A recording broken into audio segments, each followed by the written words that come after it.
irmãos acompanhem. Diz assim: e aquele que examina os corações sabe qual é a intenção do Espírito.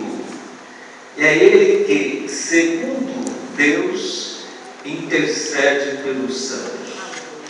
E sabemos que todas as coisas contribuem juntamente para o bem daqueles que amam a Deus, daqueles que são chamados por seu decreto. Poder sentar aqui. Amém. Graças a Deus. Quero agradecer a Deus por essa oportunidade de poder retornar a esta igreja.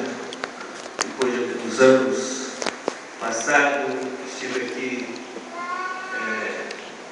durante uma vez na época do pastor Jamil, Nós estávamos à noite, depois casamos, eu e a Cida, e fomos para São Paulo, porque eu sou lá da capital, São Paulo, sou na zona leste de São Paulo.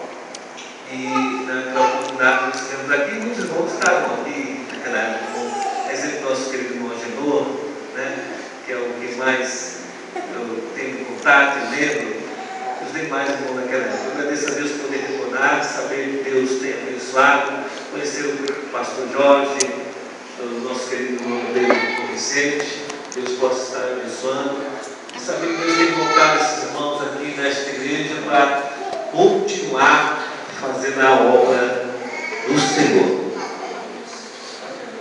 Agradeço a Deus também na vida da minha esposa.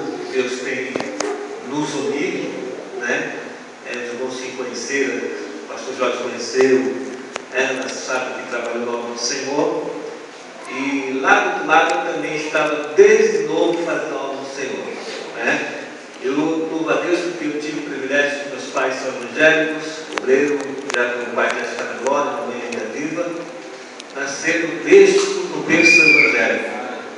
Eu, mais 8 filhos, sou uma família de 9 filhos, 4 homens e 5 mulheres. Então, nasci no berço evangélico, e Deus me deu graça e me sustentou até hoje. E continuará me sustentando até a volta de Jesus. Aleluia! A Deus, porque além de todos os meus irmãos estar no caminho do Senhor, cunhado, tudo servindo o Senhor. Todos servem ao Senhor. Vale a pena o pai e a mãe, ainda que os filhos se afastem, porque os filhos, quando estão crianças, os pais trazem para a igreja, não é?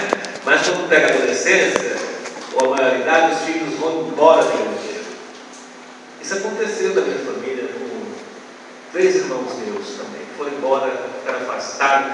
E nós somos daquela época antiga, os irmãos são mais anos, os irmãos vão lembrar, querido ali também, que na época que nós éramos novos, não tinha televisão em casa, era proibido.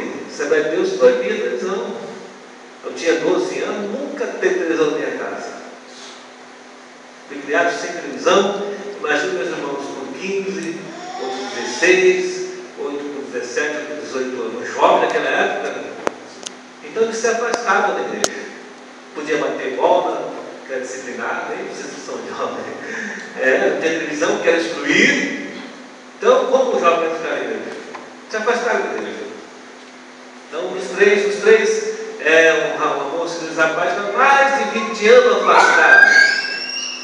Irmãos, e agora, depois de seus 30 anos, voltaram para Cristo, se reconciliaram com Jesus, aceitaram Jesus, se batizaram nas águas, estão servindo ao Senhor na igreja. Então, a mãe e o pai, como a minha esposa disse, continua orando pelos seus filhos. Continua orando pelos seus filhos, pelos seus netos, quem tem bisneto, ore, que a oração tem resposta da parte de Deus. E eu agradeço a Deus pela vida da minha esposa, pela Bresa, pela Melissa, pelo Lili Júnior. Deus tem nos proporcionado e nós servirmos ao Senhor e fazermos a obra do Mestre. E a própria Deus podemos estar aqui nesta noite. A palavra que nós temos aqui, nesse culto desta noite, o culto que Deus tem dado direção e orientado cada um dos irmãos que leram a Bíblia, cantaram. Nesta noite Deus está falando conosco. E a palavra de Deus aqui, que Paulo escreve aos Romanos, no capítulo 8. Esse texto do capítulo 8 do livro de Romanos é um texto inspirado, é uma passagem do capítulo 8 muito profunda. Você pode ler esse capítulo todo, o livro todo de Romanos, que Paulo foi um prisioneiro, um missionário da obra do Senhor, e um homem apóstolo escolhido da parte do Senhor, que escreveu as suas 13 ou 14 cartas, que ele mesmo diz: eu aprendi do Senhor. Vocês sabem a história de Paulo. Paulo foi constituído apóstolo por Deus. Deus chamou Paulo lá na estrada de Damasco, falou: Paulo, aqui tu persegue. Ele teve um encontro com Deus e ficou cego por 3 dias. Nesses 3 dias teve revelação dos céus, da parte do Senhor, se converteu. Ananias foi lá e orou por ele, e a escama caiu dos seus olhos. E Ananias disse: Paulo, ou Saulo, seu nome agora passa a ser Paulo, você é escolhido desde o ventre da sua mãe. Seja cheio do Espírito Santo.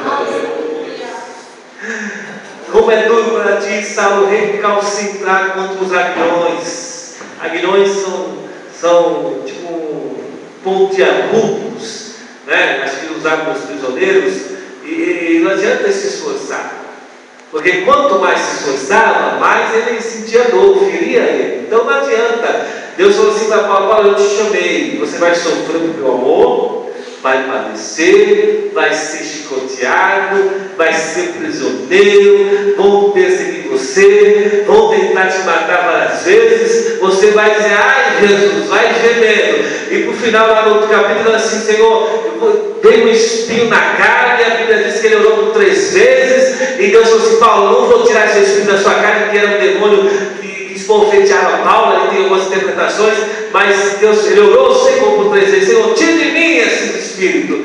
E Jesus falou: não, a minha graça te basta. Continua fazendo a minha obra, continua evangelizando, continua como apóstolo, como missionário, como implantador de igreja, mas faça a minha obra. Oh Jesus amado, chorando, gemendo, sentindo dor, com frio, com fome, sendo salteado, apanhado, chicoteado, com dor em prisão. Ele escreveu as palavras ali nas suas cartas, mas trouxe ensinamentos profundos e revelação direta de Deus para esta Bíblia Sagrada, que hoje nós lemos, estudamos e aprendemos. E ele foi o maior ensinador da palavra de Deus. Assim foi Paulo. E ele escreveu no livro do capítulo 8, vai dizer sobre as 3 orações que existem, 3 clamores do capítulo 8, irmãos. O clamor do homem. Eu vou dizer a palavra 3 gemidos. O gemido da natureza que geme aqui nesse texto.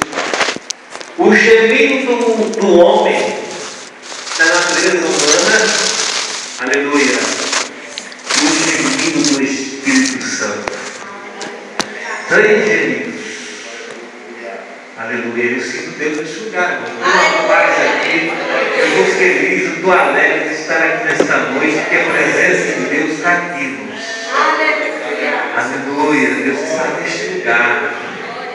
Nesse texto vai dizer 3 gemidos.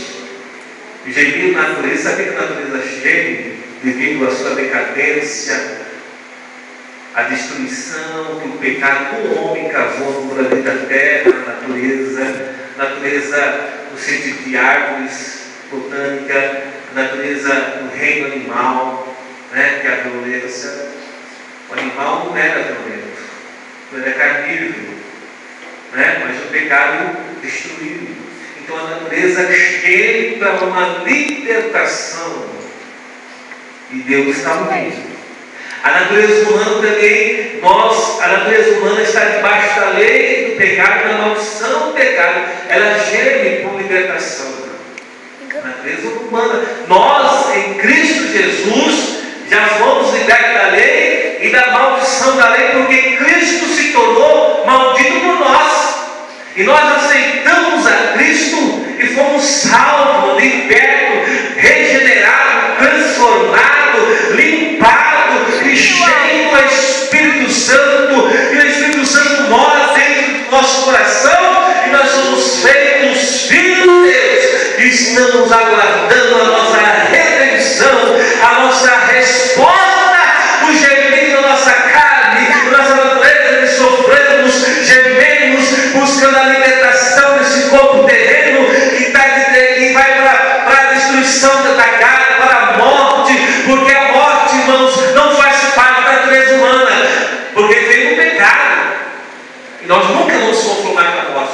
E a decadência desse corpo humano vai nos envelhecendo, cheio de doença, né? Mas o nosso espírito clama, buscando um novo corpo, aleluia, uma nova remissão, onde esse corpo será restaurado, os mortos vão ressuscitar primeiro, e depois nós estamos vivos, como diz Paulo, seremos arrebatados para encontrar o Senhor nos ares, e viveremos ao Senhor lá no céu, para todo sempre. É o gemido da raça humana, é o gemido da humanidade, porque esse corpo é corrupto, irmãos. Esse corpo se degenera, esse corpo envelhece, esse corpo está cometido de doenças, sim ou não? Mas nós temos um novo corpo, e esse corpo vai para a igreja do Senhor, que vão participar da primeira ressurreição, que é a vinda de Jesus nos ares, a chamar a igreja. Bem-aventurada aqueles que têm essa esperança, bem-aventurada aqueles que têm essa fé, bem-aventurada aqueles que esperam em Cristo a redenção desse corpo. Gemido no Espírito, o Espírito Santo também geme. Porque, irmãos, diz aqui, não sabemos como pedir, nem como clamar, mas o Espírito de Deus intercede por nós com gemidos inexprimíveis. Aleluia. Irmão, você não ora sozinho. Irmã, você não ora sozinho. Jesus subiu aos céus, não nos deixou órfãos, abandonados. Eu vou subir, Jesus falou, mas enviarei outro Consolador. O Espírito Santo de Deus desceu na terra em Atos 2, no capítulo 2, desceu lá no dia de Pentecoste, com vento veemente e impetuoso, e encheu a casa onde todos estavam reunidos, 120 pessoas orando, esperando a promessa que Jesus disse: ficai em Jerusalém, até da terra e do alto sejais revestidos de poder.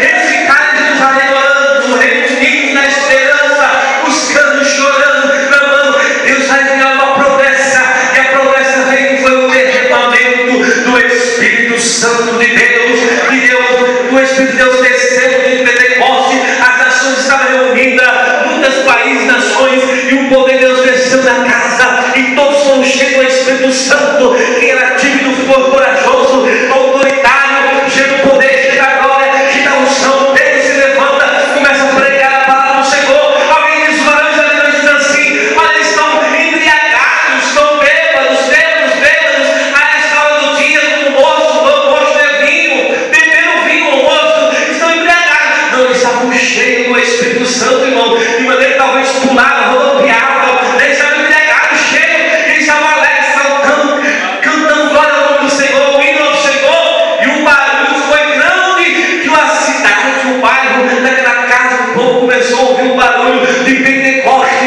de línguas estranhas, línguas que em outras nações entendiam, anunciando e pregando o Evangelho de Cristo, que Cristo na vida se cumpriu, ou seja, cumpriu a promessa que estava em Joel 2, que todos seriam cheios do Espírito Santo, que os filhos profetizariam, que os velhos teriam sonhos, e mancebos teriam visões, e toda a carne seria cheia do Espírito. Essa promessa está aqui, irmãos, é para mim, está em mim, isso é para você. Seja cheio do Espírito Santo de Deus. O Espírito Santo desceu na terra, outro Consolador, com o mesmo poder, com a mesma autoridade. Se Jesus curava, o Espírito Santo cura. E o Espírito Santo nos salva.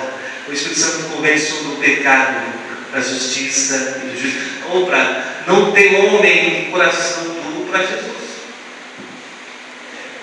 Não tem pecador terrível.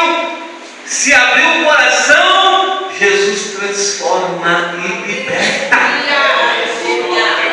Não tem homem perdido nessa terra que Jesus não pode recuperar, que Jesus não pode libertar das drogas, da prostituição, da mendicância, seja mendigos, sejam alcoólatras, sejam moradores de rua. Jesus recupera qualquer pessoa que abre o coração para Ele, Ele transforma, liberta e faz um novo homem, uma nova mulher.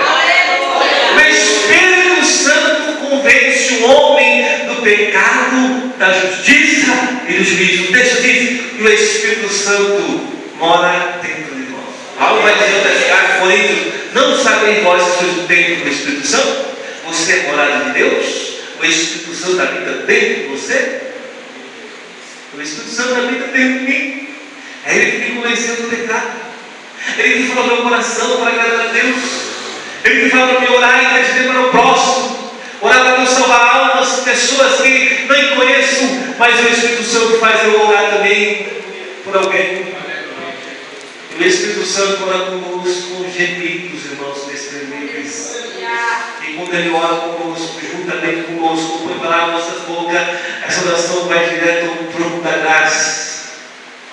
E Deus do alto dos céus ouve a nossa oração.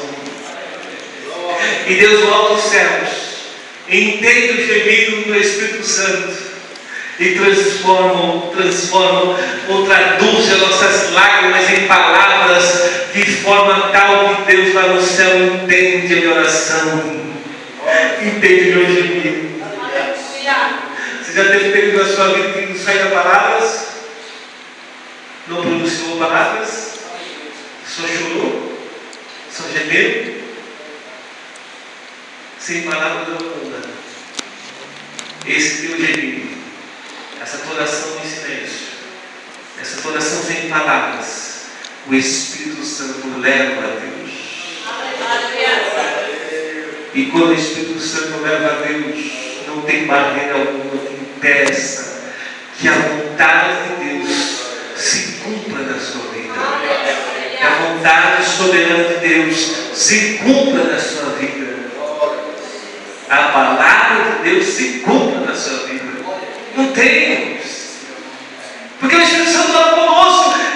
Eu vou dizer para você que é o próprio Deus orando conosco. Você já pensou que quando você ora, você pede em nome de Jesus, mas o outro Consolador tem a mesma santidade, o mesmo poder, a mesma autoridade, o mesmo acesso que está no céu, está na terra, o Espírito Santo. Eu oro pedindo a Deus em nome de Jesus algo e Deus pode responder. E Deus responde segundo a vontade dele, porque Ele sabe o melhor para você. Ele sabe o melhor para mim. Ele conhece o amanhã, Ele conhece o depois. Deus sabe o que é melhor para você e para mim. E o Espírito Santo diz aqui, ó, aquele que examina os corações sabe qual é a intenção do Espírito.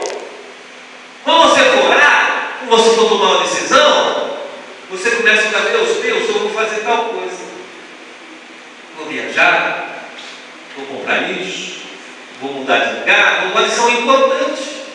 Mas tudo que levamos a Deus de oração, eu tenho que orar. E quando eu estou orando, eu peço: Senhor, em teu nome, segundo a sua vontade, permita que eu vá, eu tenho que tomar essa decisão. Aí você começa a meditar, examinar o seu coração e esperar a resposta do Espírito Santo. Lendo a palavra, a Bíblia, esperando a resposta do Espírito Santo, Ele vai responder a tua oração. A melhor resposta, ou o melhor conselho que temos, é quando lemos a Bíblia e ouvimos o Espírito Santo. Não tem dúvida, irmão.